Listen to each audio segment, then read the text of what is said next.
Hey, and welcome back to Clean Air on Air, the weekly news roundup brought to you by the Clean Air Council. This week we're talking about companies selling off their greenhouse gas emissions, Pittsburgh's recycling program for electronics and hazardous waste, and plugging abandoned wells.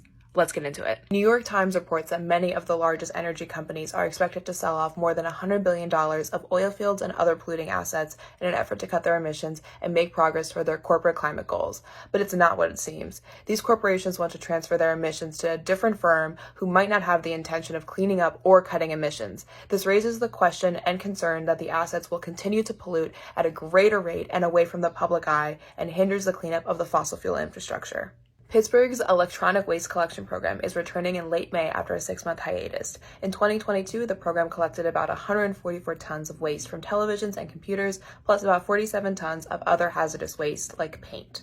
Once the program is running, residents can register for a 10-minute slot to drop off electronics and other hazardous waste on Tuesdays and Thursdays at the City Recycling Center. There is a 35 cents per pound nominal fee. The Pennsylvania Grade Crude Oil Coalition, an industry lobbying group, is opposing proposals to increase the rates that oil and gas companies have to set aside to plug orphan wells that leak climate-warming methane.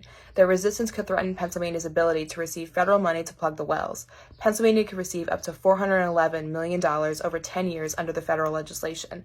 Abandoned oil and gas wells constitute the 10th largest source of human-caused methane emissions in the United States, and there are an estimated 300,000 to 500,000 unplugged wells in Pennsylvania. If Pennsylvania doesn't receive the federal funding, it could jeopardize its ability to properly clean up abandoned and leaking wells. My name is Leanna McNew, and I'm signing off for Clean Air on Air. I'll see you all next week.